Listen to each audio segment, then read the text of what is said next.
honor Uganda and the Ugandans who absolutely stood out at the biggest party of them all, the Pearl of Africa New Year's celebration.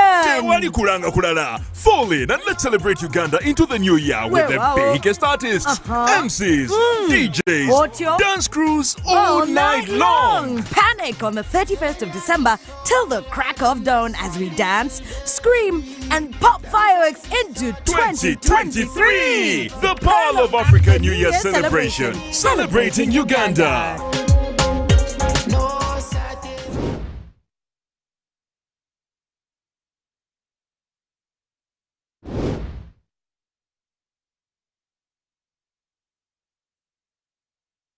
The Tales of Kasozi, brought to you by Uganda Communications Commission. Hello? Hello? This is Kasozi. How can I help you? Hey, Kasozi, my brother. Long time. We last met when we were at campus. It's been a while, but you are the person I'm looking for. Campus? Really? Hey, you don't remember me?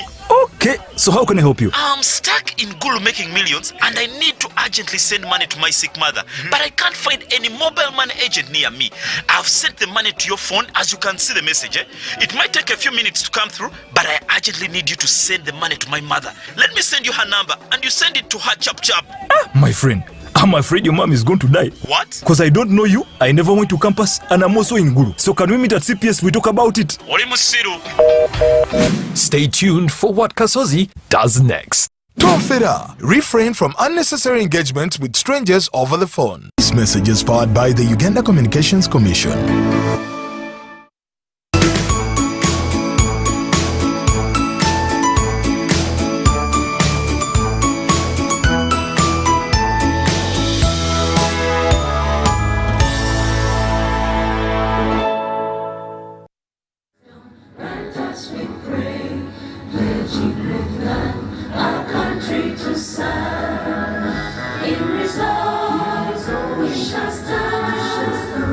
Employable skills we promote, for the greater good we shall serve, and there is prominence in the world.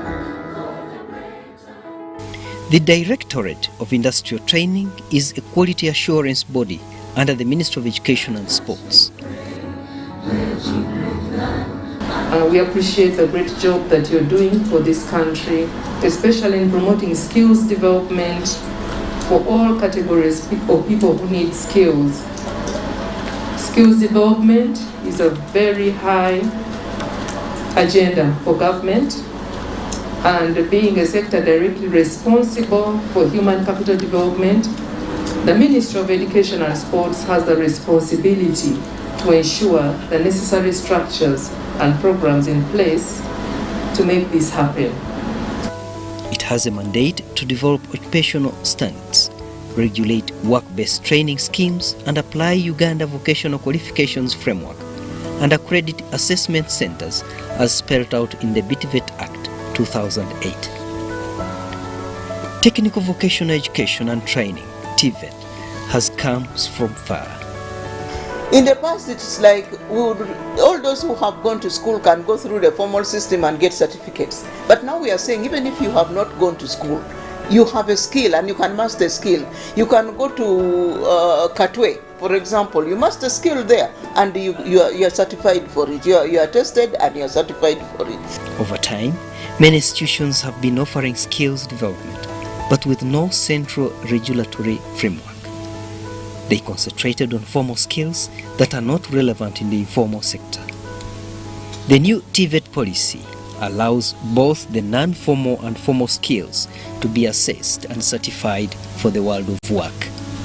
First of all, it was identified that skills development in general is a scattered thing. Everybody is doing skills development in their ways, but they don't have a coordination, a central coordination that you can tell that this is what is happening in the country. So what this policy is trying to do is that it's not really a policy for the Ministry of Education. It brings together all the sectors of the economy that are involved in skills development. So that is one important thing that this policy is doing.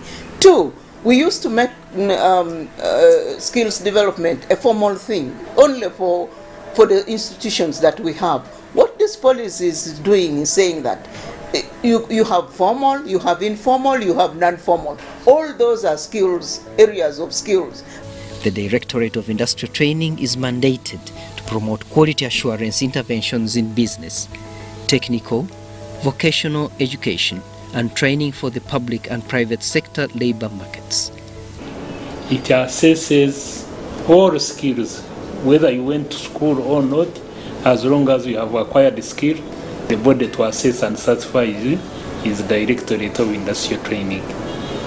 So Directorate of Industrial Training is started around in the 1940s. Founded in 1947, it conducted trade testing and designed a special rehabilitation package for World War II returnees. And its basis was to give a livelihood to these people as they are repatriated to the community. But when they go to the community, they should be at least useful to them. Around 1952, that is when the training started. In 1953, the actual assessment started, the trade test, what we call trade test. You have trades, then you test somebody on those trades. DIT evolved from Skills Training Center to Trade Testing and Certification Center at the time when Asians were expelled from Uganda in 1972. There was acute shortage of skilled manpower to run the industries in Uganda. The Directorate of Industrial Training was established in 1972 by decree. At that time, Uganda had lost many professionals that had left the country, and the country was in need of skilled people. So there was need to create this body to accelerate the production of workers. Changing mindset towards vocational and technical skills has been gradual, as many Ugandans had been taken up by white-collar jobs. Okay, two things there. One, there was also little sensitization. People used to look down upon skills in general. If you are going to a TVET, they look at you as a failure. But through sensitization, this is slowly changing. People are beginning to realize that actually this is where money is. This is where wealth is. This is where growth and development is. And they are now embracing it. But two, and also very important, our academic system has taken people too much to theory. And in the end, you finish school, you have no job. Then they begin to realize, hey, actually I can't perform in the world of work because I don't have the skills. And then now they go to skills. From 1972 to 1986, the decree was in place, but soon after the National Resistance Movement assumed office, the decree was transformed into an Industrial Training Act. Now the Industrial Training Act was now fully legally operationalizing the Directorate of Industrial Training. The Directorate of Industrial Training had two roles. It was assessing and certifying, but using trade test. DIT's role at that time was both training and assessment. We tried our level best to make the public aware of what DIT at that time was doing. Many people didn't know what it was doing. But we went out to people to tell them what we were doing. Now in 2003, this body or DIT was repealed or was replaced by Industrial Training Act of Parliament. This was in 2003. And we worked with that as a country until 2008, when we had the DIT Act, the Business, Technical, Vocational Education and Training Act 2008. And that brought out the functions of DIT and the council itself, Industrial Training Council. The Industrial Training Council was mandated to oversee the functions of DIT. The representation of ITC was broad. The spectrum was broad. It encompassed employers, representative of employers, of employees, permanent secretaries from ministries of gender and sports and health, Uganda Investment Authority. The number was really small at that time, and the assessment numbers went on growing higher and higher during my term of office. By the time we took over the DIT, it had turned itself into mostly a trade testing body. The training wing had been taken over to ensure that DIT concentrates mostly at recognizing prior learning. What is prior learning? Prior learning is that you can learn from anywhere. Even in your mother's womb, you are learning. Even as you grow, you are learning how to talk. Even as you go to a garage, you are in a school learning how to repair vehicles.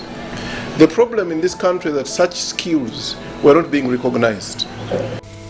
Demystifying the negative publicity and perceptions of vocational and technical education was an uphill task for Industrial Training Council. This area of technical has been the most marginalized, the most belittled. In fact, in our communities, if your son joins a technical school, they say he's a failure. He has not progressed. If he becomes a mechanic, a carpenter, those are not known. So our job in the council was to make sure that there is a paradigm shift, was to ensure that we reinvent, we reimagine what technical should be. We sell the role of TVET. In 2003, the Decree Number 2 of 1972 was transformed into the Industrial Training Act 2003. This act later was transformed into the Business, Technical and Vocational Education and Training Act, BTVET Act 2008. This repositioned DIT into the Ministry of Education and Sports. DIT is not an examination body. It is a testing body. Meaning, you can study from wherever you want to study. You can go to Chambogo Polytechnic. You can go to a garage in Chikubo. You can learn your cooking in your home.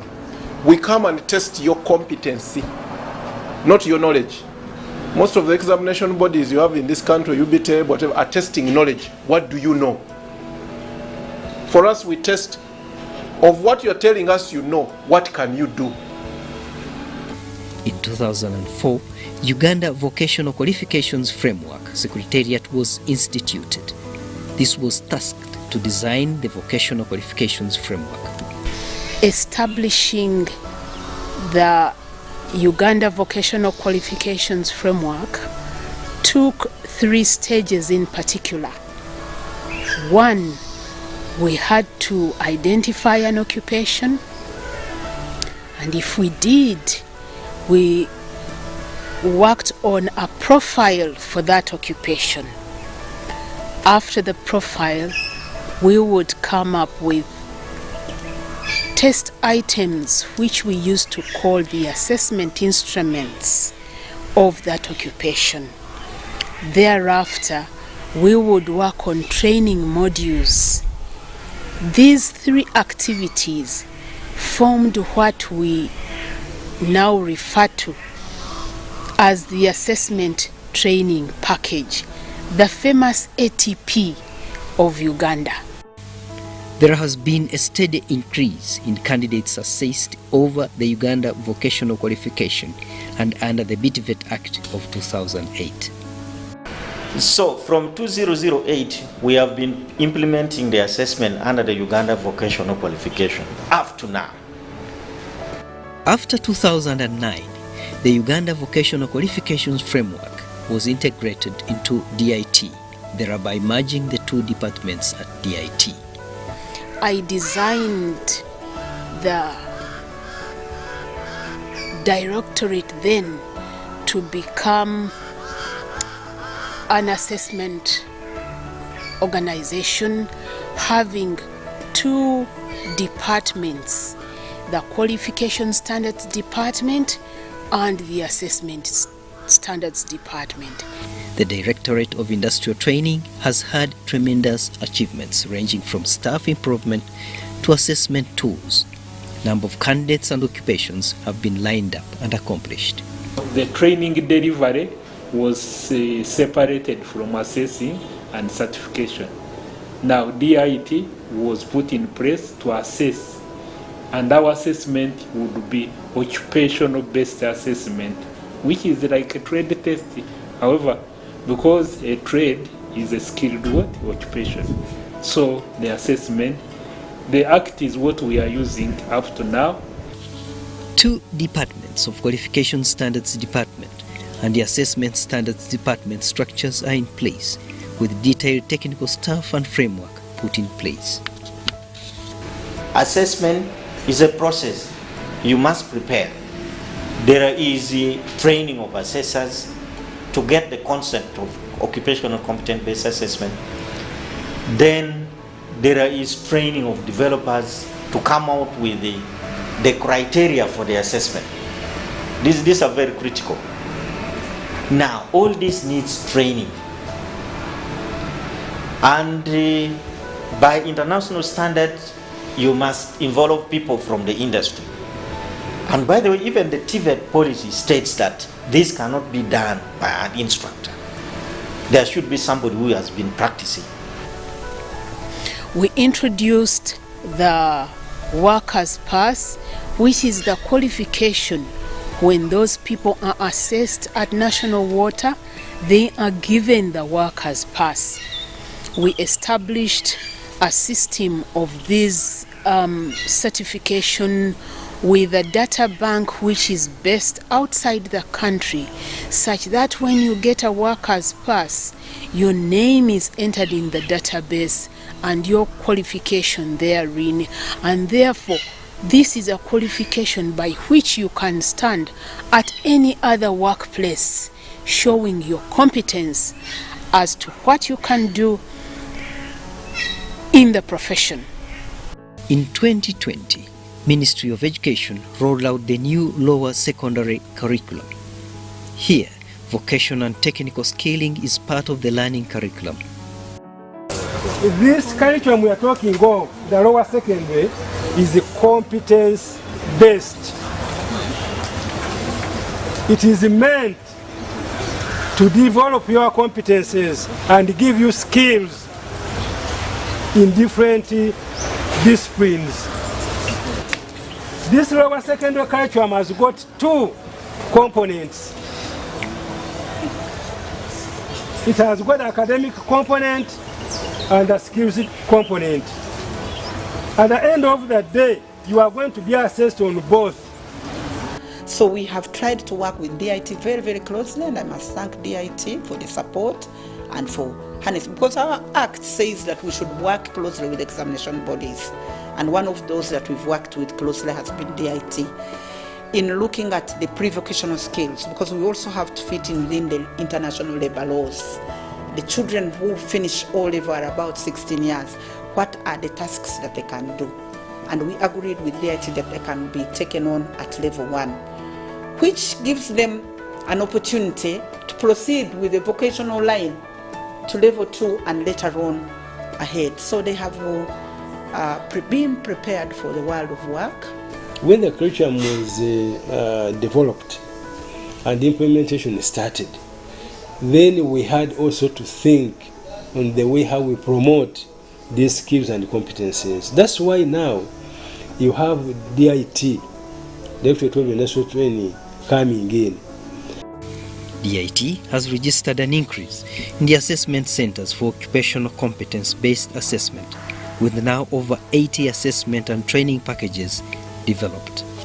And these ATPs are used as training guides Specifically, the ATPs that were developed, the 77 were developed for lower secondary, S1 to S3.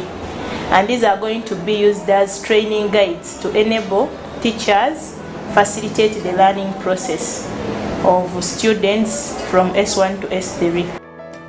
The accredited centers increased from 549 in 2016-2017 to 2,792 in financial year 2020-2021 for full assessment and module assessment centers. This curriculum is going to be used by all secondary schools throughout the country, and it's a great achievement. We have the objective of vocationalizing education, such that learners are able to perform in the world of work, not just dropping out, but performing in the world of work. They must acquire these practical skills. Learners from Senior 1 and 2 take 11 compulsory subjects alongside the selected vocational occupation. But now, to make these skills and competencies relevant, DIT comes in to assess these skills and see if they are befitting the kind of work these skills are supposed to provide. So DIT is assessing at different levels. Board and management have come up with a number of incubation centers as a way of creating an income for the directorate. The incubation centers include DIT, DIT Restaurant, Tailoring, DIT Farm and Bakery. DIT is currently collecting close to 4.7 billion shillings from these centers. We have put up the business incubation centers to carry out one of our functions as mandated in the BTVET Act 2008, that is section 14, which says that we have to foster and promote entrepreneurial values and skills as an integral part of the EVQF, and we also have to secure adequate funding and adequate and sustainable financing so that we run most of our activities smoothly. DIT purchased 206 acres of land in Luero district, on which are 63 heads of cattle, 131 goats and 19 sheep purchased to start the business. This farm was established in order to ensure that we can assess vocational skills in agriculture as well as skills upgrading for those people who may need. This farm is intended to run about 20 occupations. So some of them are in the crop sector, others are in the livestock sector. Now that the Directorate of Industrial Training is mandated to assess students under the lower secondary curriculum, our future plans are to have our business incubation centers as centers of excellence for the students to come for training and acquire the practical hands-on skills for the world of work. But we also encourage other Ugandans to come to our centers for training and assessment to acquire skills for the world of work. The Directorate of Industrial Training has been certified with an International Organizations for Standardization, ISO. This is to assure the public of the quality, safety and efficiency of the services and systems. Since 2016, the first achievement is that DIT is now ISO certified. We are ISO certified like a National Industrial Training Authority of Kenya. So that one gives the best service for our clients.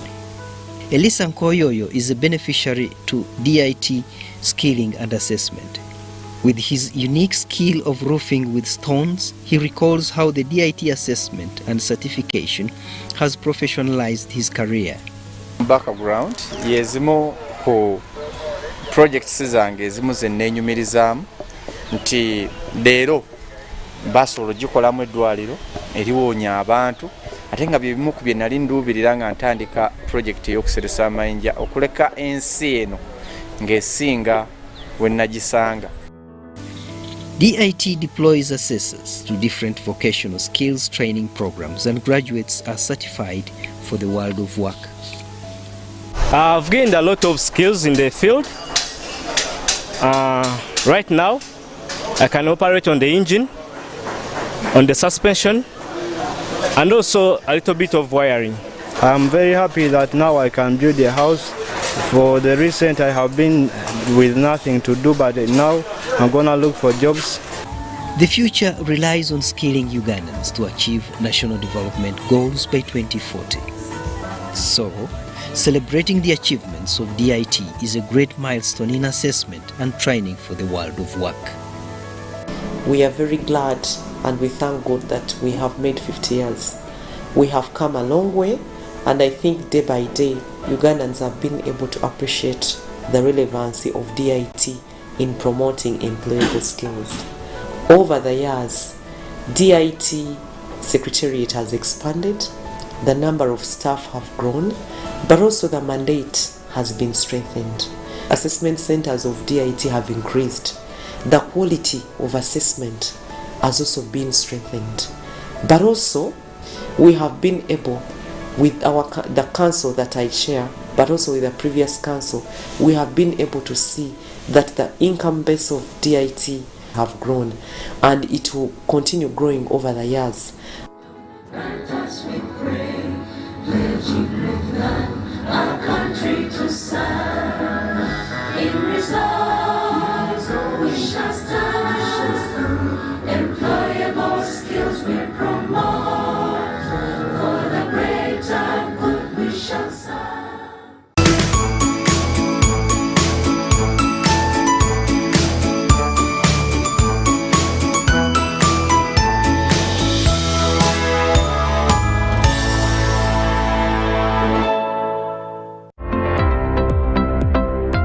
My name is Charles Peter Maiga, the Katikiro of Buganda. It's very important to groom and nurture children into responsible citizens. But that doesn't mean that we've got to beat them up, got to hurt them,